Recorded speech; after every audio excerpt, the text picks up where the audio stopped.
Au menu des journées scientifiques sur la science, la culture, l'éducation et le développement, ce jeudi 27 janvier 2022, une table ronde sur l'interface, la communauté des ressources et les partenariats. À l'issue des travaux, des résolutions ont été prises, renseigne le vice-président de l'UNEPES. Nous avons ce matin, durant 3 heures d'horloge, tenu une concertation, aussi bien sur le site ici de l'université d'Abomey-Calavi, depuis cette salle, avec les collègues d'un peu partout de par le monde, la France, la Côte d'Ivoire, la Turquie, le Sénégal, les États-Unis et certains autres centres du Bénin. Il a été question donc d'échanger par rapport à la situation actuelle de la recherche, l'état du développement de l'enseignement et l'état dans lequel nos établissements se retrouvent aussi bien dans le secteur privé que dans le secteur public par rapport aux acquis de leur recherche et par rapport au service qui est apporté en soutien à l'entrepreneuriat, aux entreprises.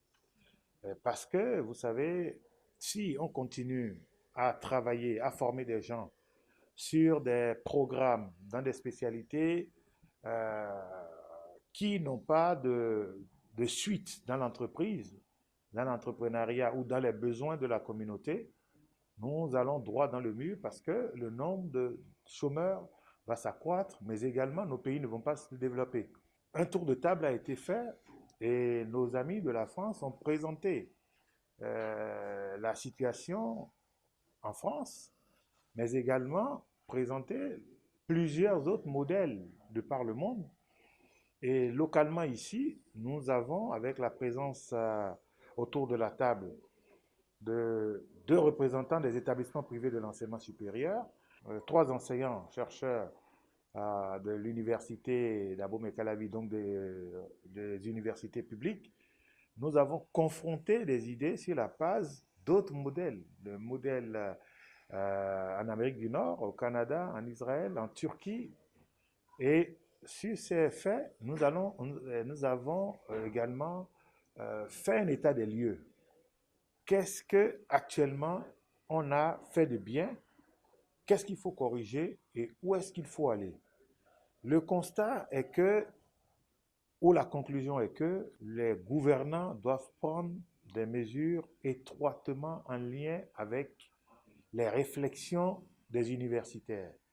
Les universitaires doivent approfondir et professer les conclusions retenues de leurs travaux validés en communauté universitaire. Et à partir de cela, de cette étape, il va falloir donc maintenant voir au niveau des entreprises le type de partenariat, type de contrat pour recevoir les apprenants en formation, puis qu'est-ce qui les attend, qu'est-ce qu'ils peuvent apporter à l'entreprise à la fin de leur formation. Ça leur garantit un point de chute après, mais également, il faut que les entreprises sachent ce qu'elles gagnent.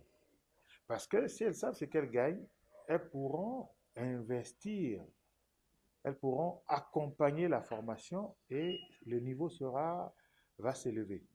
On a parlé également de la complémentarité des centres de formation et de recherche. La complémentarité, que ce soit public-public, privé-privé, privé-public, qui devient une nécessité au regard des moyens limités, mais des besoins énormes suscités par la recherche, et surtout au niveau des sciences et technologies, où vous voyez que les données, les référentiels s'accélèrent, se modifient, se développent et beaucoup de choses deviennent caduques. Donc, s'il faut se mettre à jour, il faut beaucoup d'engagement, de moyens financiers, mais il y a également les aspects pédagogiques où il faut mettre des gens à jour parce que c'est la pièce essentielle c'est le moteur de la chose, les ressources humaines. Et donc, les ressources humaines, comment est-ce qu'il faut les accompagner? comment est-ce qu'il faut les motiver et comment est-ce qu'il faut assurer les capacités réelles pour faire face à la situation.